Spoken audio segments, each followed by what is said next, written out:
ఆ రోజు 42% బీసీ రిక్రిలేషన్ సంబంధించి రిజర్వేషన్ కల్పిస్తామని ప్రకటించి ఈరోజు 32% బీసీకి రిజర్వేషన్ ఇస్తామని చెప్పి ఈరోజు ప్రకటించడం ఏదైతే ఉన్నదో ఇది బీసీలకు అన్యాయం జరుగుతూ ఉంది. ముఖ్యంగా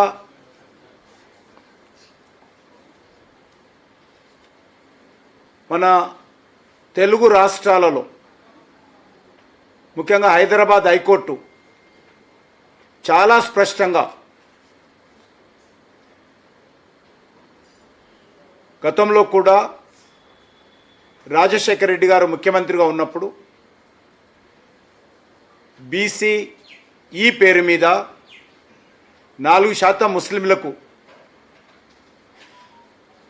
రిజర్వేషన్ కల్పించినప్పుడు ఆనాడు హైకోర్టు రాజ్యాంగ ధర్మాసనం చాలా స్పష్టంగా హైకోర్టు ఫుల్ బెంచ్ ఈ రకమైనటువంటి రిజర్వేషన్ రాజ్యాంగ వ్యతిరేకము కాబట్టి రిజర్వేషన్ చెల్లదని చెప్పి హైకోర్టు 2 సార్లు చాలా స్పష్టంగా తీర్పిచ్చింది.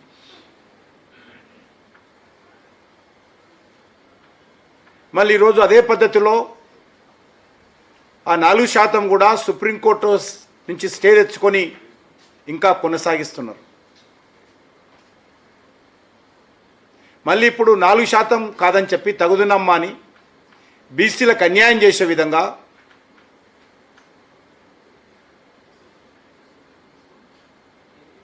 నాలుగు శాతాన్ని 10%కి పెంచి ఈరోజు 42%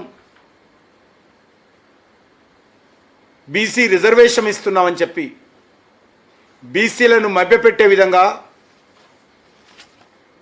ఈరోజు కాంగ్రెస్ పార్టీ వ్యవహారం చేస్తూ ఉంది.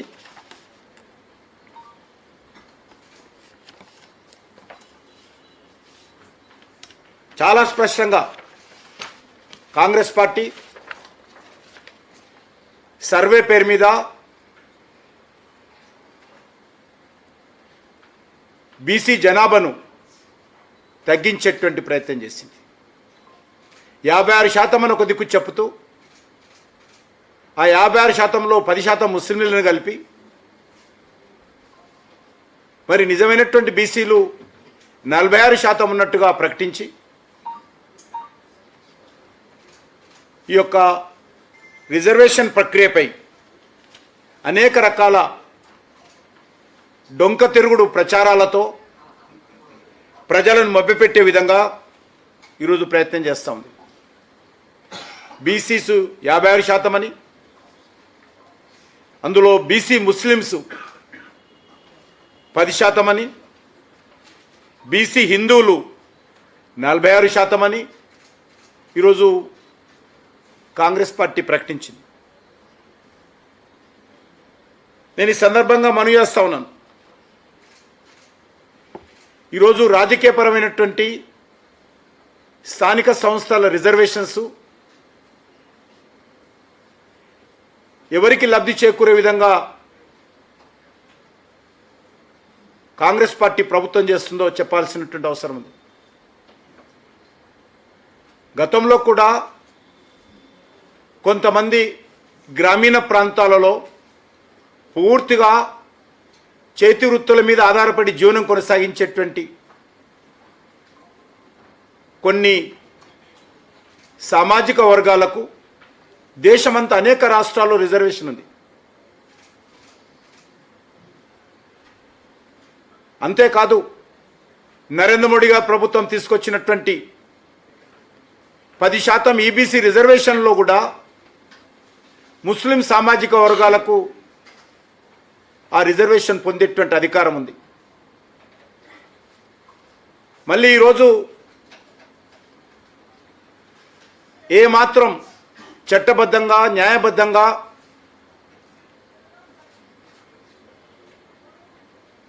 అమలుకు నోచుకోలేనటువంటి 10% ముస్లిం రిజర్వేషన్స్ను బీసీ రిజర్వేషన్స్తో కలిపి అమలు చేయాలని ఏదైతే రేవంత్ రెడ్డి రాహుల్ గాంధీ ద్వయం ప్రయత్నం చేస్తూ ఉందో ఇది బీసీలకు అన్యాయం చేసే విధంగా ప్రయత్నం చేస్తూ ఉంది. గతంలో మనకు తెలుసు జిహెచ్ఎంసీ ఎన్నికల్లో 34% బీసీ రిజర్వేషన్స్ అమలు చేసినటువంటి చరిత్ర గతంలో జరిగింది. మళ్ళీ ఈరోజు ఏదైతే మీరు 42% చెప్తా ఉన్నారో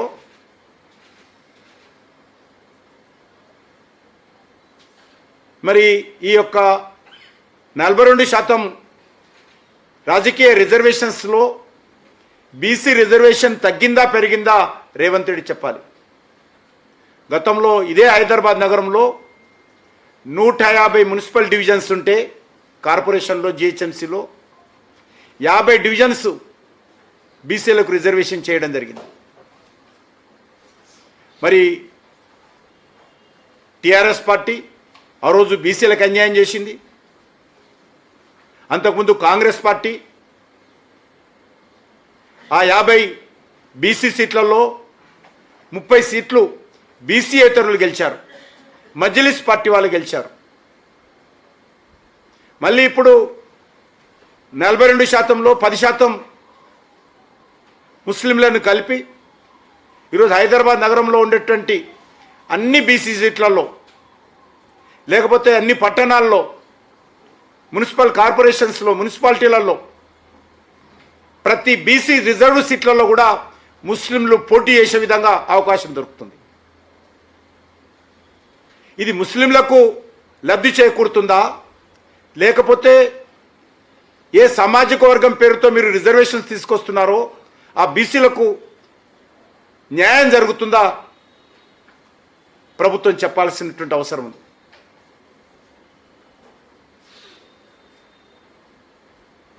చాలా పెద్ద ఎత్తున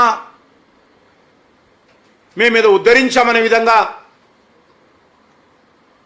నిన్న మొన్న ముఖ్యమంత్రి గారు ఢిల్లీలో చంకలు కొట్టుకుంటున్నారు. రాహుల్ గాంధీ గారు బల్లలు చరుస్తూ ఉన్నారు. మీరు చంకలు కొట్టుకున్నంత మాత్రాన బల్లలు చర్చినంత మాత్రాన ఈ రిజర్వేషన్ల ద్వారా రాజకీయపరమైనటువంటి లబ్ధి బీసీలకు జరిగే అవకాశం లేకుండా మీరు ముస్లింలను కలిపారు. ఓ కాలంలో హైదరాబాద్ నగరంలో 34% రిజర్వేషన్ బీసీలకు చట్టబద్ధంగా స్థానిక సంస్థల్లో ఉంటే ఈరోజు మీరు దాన్ని 2% తగ్గే విధంగా 32% వచ్చే విధంగా బీసీలకు చేరుస్తూ ఉన్నారు. ఇది అసదుద్దీన్ ఓవైసీ యొక్క పార్టీకి లబ్ధి చేకూరింది. లేకపోతే కాంగ్రెస్ పార్టీలో ఉన్నటువంటి షబ్బీర్ అలీలో అజారుద్దీన్ లాంటి నాయకులకు రిజర్వేషన్ కల్పించే విధంగా ఈ యొక్క 42% రిజర్వేషన్ తీసుకొచ్చారు.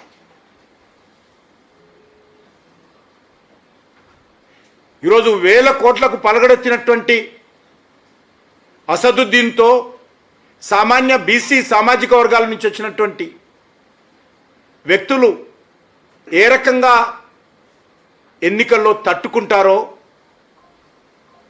ఈరోజు హైదరాబాద్ లాంటి నగరంలో ఇప్పుడు ఉన్నటువంటి బీసీ స్థానాల్లో గెలిచినటువంటి మజ్లిస్ కార్పొరేటర్లు కోట్లకు పడగరెత్తినటువంటి వాళ్ళతో ఏ రకంగా బీసీ పేద కులాలు తట్టుకుంటారో ఈరోజు చెప్పాల్సినటువంటి అవసరం ఉంది.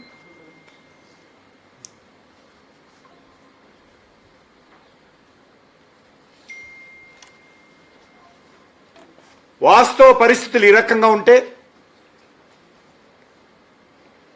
బట్ట కాల్చి ముఖం మీద వేసినట్టు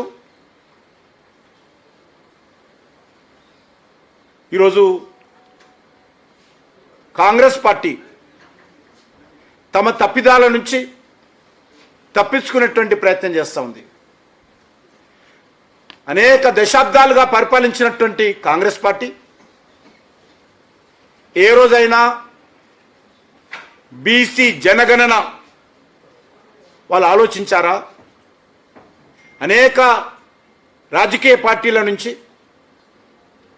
అనేక బీసీ సంస్థల నుంచి డిమాండ్ వచ్చినప్పటికీ పార్లమెంటులో చర్చ జరిగినప్పటికీ ఏ రోజు కూడా కాంగ్రెస్ పార్టీ బీసీ జనగణనకు అంగీకరించలేదు. ఈరోజు ధైర్యం ఉంది కాబట్టే మేము అధికారంలో ఉన్నప్పుడు ఈరోజు బీసీ జనగణన చెయ్యాలని నరేంద్ర మోడీ గారి నేతృత్వంలో ఎన్డీఏ బీజేపీ ప్రభుత్వం నిర్ణయించింది. స్వాతంత్రం వచ్చిన తర్వాత మొదటిసారి మేము నిర్ణయం తీసుకున్నాం. మీలాగా పనికిరాని సర్వేలు చేసి బీసీల పేరుతో ముస్లింలను కలిపి బీసీలకు అన్యాయం చేసే విధంగా మేము సర్వే చేయము. ఏదైతే సర్వే చేస్తున్నామో రాజ్యాంగబద్ధంగా చేస్తామో, భవిష్యత్తులో బీసీలకు న్యాయం జరిగే విధంగా మా యొక్క జనాభా సేకరణ మరి కులగణన కూడా ఉండబోతుందనే విషయాన్ని మనం చేస్తా ఉన్నాను. అంతేకాని మీలాగా ఈరోజు తెలంగాణ రాష్ట్రంలో 1947లో స్వాతంత్రం వస్తే ఈరోజు వరకు కూడా ఏ ఒక్క బీసీ ముఖ్యమంత్రి చేయనటువంటి ఘనత కాంగ్రెస్ పార్టీది. వాళ్ళు ఈరోజు వాళ్ళ నుంచి మేము పాఠాలు నేర్చుకోవాల్సిన అవసరం మాకు లేదు. ఈ దేశంలో కాంగ్రెస్ పార్టీ హయాంలో ఏ రోజు కూడా ఒక్క ప్రధానమంత్రి బీసీ కాలేదు. భారతీయ జనతా పార్టీకి 2 సార్లు ప్రధానమంత్రిగా అవకాశం వస్తే మొదటిసారి అటల్ బిహారీ వాజ్పేయి గారు, రెండోసారి బీసీ ప్రధానమంత్రిని చేసినటువంటి ఘనత భారతీయ జనతా పార్టీకి దక్కుతుంది. మీరు ఏ రోజైనా బీసీ ముఖ్యమంత్రి చేయాలనే ఆలోచన కాంగ్రెస్ పార్టీకి వచ్చిందని అడుగుతా ఉన్నాను. ఈరోజు కేంద్ర మంత్రివర్గంలో కావచ్చు, మేము వచ్చిన తర్వాత బీసీ కమిషన్ను చట్టబద్ధం చేయడం కావచ్చు, లేకపోతే కేంద్ర మంత్రుల్లో అత్యధికమైనటువంటి మంత్రి పదవులు బీసీ వర్గాలకు ఇవ్వడంలో కావచ్చు, పార్లమెంట్ సభ్యులలో అత్యధికమైనటువంటి ఎంపీలు బీసీల నుంచి, ఎస్సీల నుంచి, ఎస్టీల నుంచి గెలవడం కావచ్చు, దేశవ్యాప్తంగా ఎమ్మెల్యేలు బీసీ ఎస్టీ వాళ్ళు ఎక్కువగా ఉండడం కావచ్చు, అన్ని రకాలుగా ఈరోజు భారతీయ జనతా పార్టీ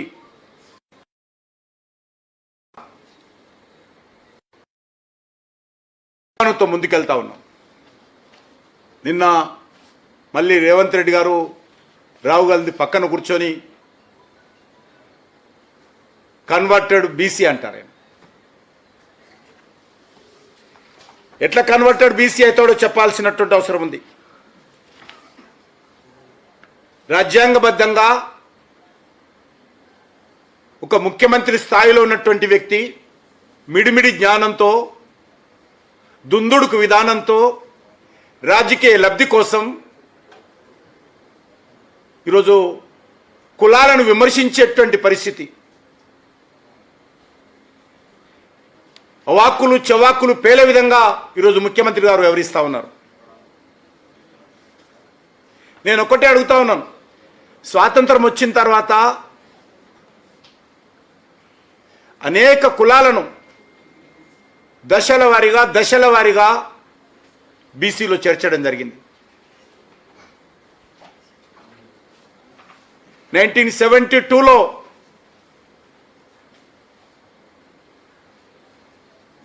బంజారాలను, అంటే తెలంగాణలో లంబాడీలను ఎస్టీలో చేర్చడం జరిగింది. అంటే ఈరోజు లంబాడీలు కూడా కన్వర్టెడ్ ఎస్టీలా చెప్పాల్సినటువంటి అవసరం ఉంది. అంతేకాదు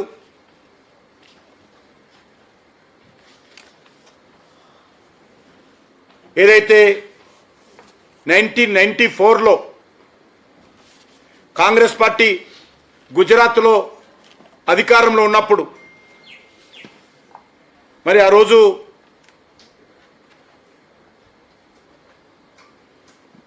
మోదీ గారికి సంబంధించినటువంటి కులాన్ని మండల్ కమిషన్ ఆధారంగా ఆ రోజు అప్పుడున్నటువంటి కాంగ్రెస్ పార్టీ ప్రభుత్వము బీసీ జాబితాలో చేర్చడం జరిగింది. కనీసం ఆ రోజు మోడీ గారు ఎమ్మెల్యే కూడా లేడు. ఆ తర్వాత కేంద్ర ప్రభుత్వం, కాంగ్రెస్ పార్టీ ఆధ్వర్యంలోని కేంద్ర ప్రభుత్వమే జాతీయ స్థాయిలో కూడా కులాన్ని బీసీలో చేర్చడం జరిగింది.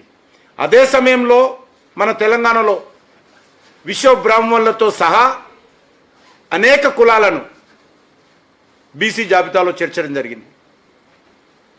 అంటే ఈరోజు విశ్వ బ్రాహ్మణులు కూడా కన్వర్టెడ్ బీసీలు అంటారా రేవంత్ రెడ్డి గారు?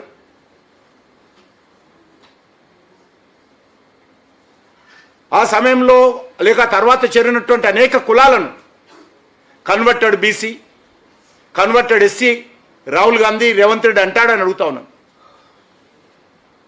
అనేక సార్లు కులాల గురించి వ్యక్తుల గురించి మాట్లాడినప్పుడు ప్రజాక్షేత్రంలో న్యాయస్థానాల ముందు మీడియా ముందు దోషిగా తేలిన తర్వాత క్షమాపణ చెప్పినా కూడా ఈ కాంగ్రెస్ పార్టీ నాయకులకి ఇంకా బుద్ధి రాలేదు.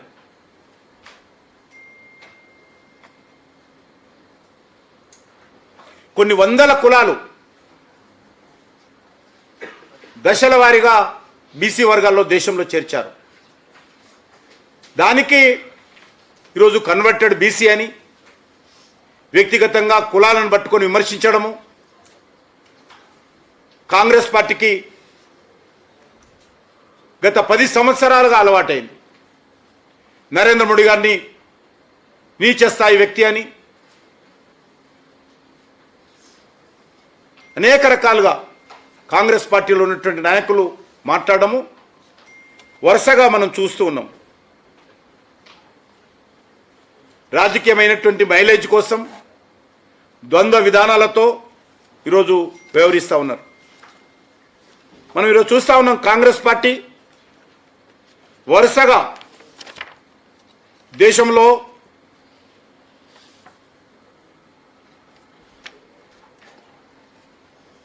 వ్యతిరేకత ఎదుర్కొంటుంది. కాంగ్రెస్ పార్టీ అన్ని రాష్ట్రాలలో కూడా ఒక రాష్ట్రం తర్వాత ఒక రాష్ట్రము ప్రజల తిరస్కారానికి గురై అడ్రస్ లేకుండా ఓడిపోతుంటే కూడా ఇంకా పార్టీకి బుద్ధి రాలేదు. వరుసగా 3వసారి రాహుల్ గాంధీ నాయకత్వాన్ని దేశ ప్రజలు తిరస్కరించారు. 3వసారి నరేంద్ర మోడీ గారి నాయకత్వంలో ప్రజల ఆశీస్సులు అందజేసి అధికారం ఇచ్చారు. ఈరోజు నిరాశ నిస్పృహలతో రాహుల్ గాంధీ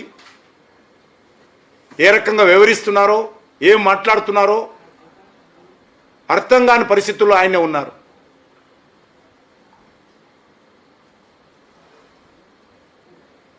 భవిష్యత్తులో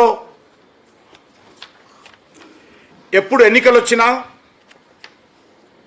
కాంగ్రెస్ పార్టీ అధికారంలో ఉన్నటువంటి 3 రాష్ట్రాలు కూడా ఊడిపోతాయి.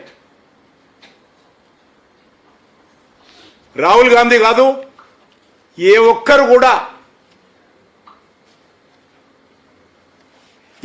కూడా కాంగ్రెస్ పార్టీని ఈ 3 రాష్ట్రాలలో రక్షించలేరు, గెలిపించలేరని ఛాలెంజ్ చేస్తా ఉన్నాను. అది తెలంగాణలో కావచ్చు, అది కాంగ్రెస్లో కావచ్చు, హిమాచల్ ప్రదేశ్లో కావచ్చు. ఒక్క రాహుల్ గాంధీ కాదు, 1000 మంది రాహుల్ గాంధీలు వచ్చినా, 1000 మంది రేవంత్ రెడ్డిలు వచ్చినా ఈ 3 రాష్ట్రాలలో కాంగ్రెస్ పార్టీ ఊడిపోవడం ఖాయమని ఈ సందర్భంగా మనం చేస్తా ఉన్నాను.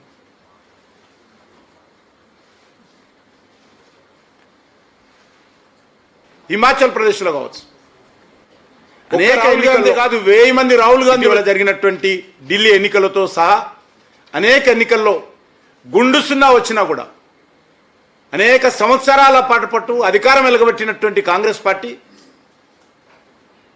అనేక రాష్ట్రాల్లో ఒక్క సీటు కూడా గెలవకుండా ఈరోజు ప్రజల తిరస్కారానికి గురవుతుంటే నిరాశ నిస్పృహలతో ఈరోజు వ్యక్తిగతమైనటువంటి దాడులకు, రాజ్యాంగబద్ధమైనటువంటి సంస్థల మీద దాడులకు ఈరోజు రాహుల్ గాంధీ కాంగ్రెస్ పార్టీ కుట్రలు చేస్తూ ఉన్నారనే విషయాన్ని ఈ సందర్భంగా మనం చేస్తున్నాను. అసలు ఎందుకు సమర్థించాం? తప్పకుండా సమర్థిస్తాం. కన్వర్టెడ్ బీసీ అని అంటున్నారు కదా, గ్రహించాల్సిన అవసరం. మరి మీ నాయకుడు ఏ బీసీతో చెప్పాలి, ఆయన ఏ సామాజిక వర్గమో చెప్పాలి.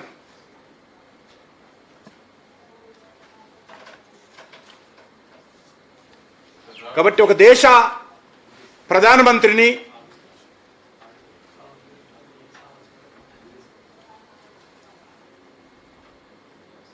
దిగజారి విమర్శించడము, ఆయన నామినేటెడ్ ప్రైమ్ మినిస్టర్ కాదు, దేశ ప్రజలందరూ ఆశీర్వదించి ఆయనను వరుసగా మూడోసారి ప్రధానమంత్రి బాధ్యత అప్పగించారు ప్రజలు.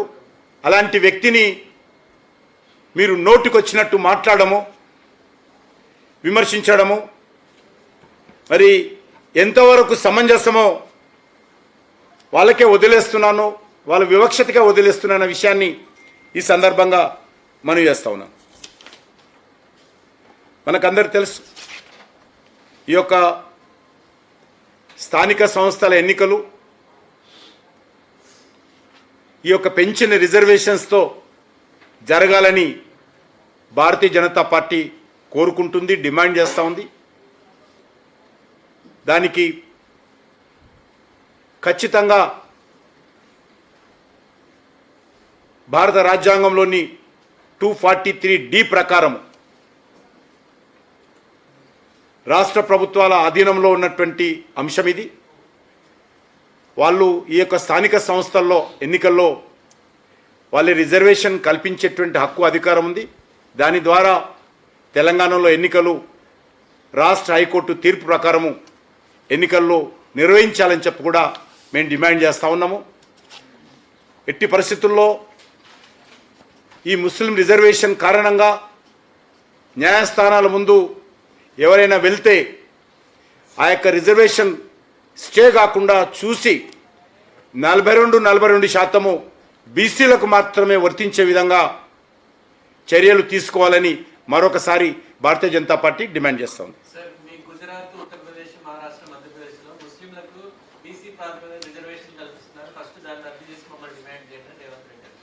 మన తెలంగాణలో కూడా ఆయనకు తెలియదు, ఈయన ముఖ్యమంత్రి కాకముందే, ఈయన రాజకీయాల్లో రాకముందే, రేవంత్ రెడ్డి గారు రాజకీయాల్లో రాకముందే ముస్లింలో ఉన్నటువంటి దూదేకుల లాంటి కులాలు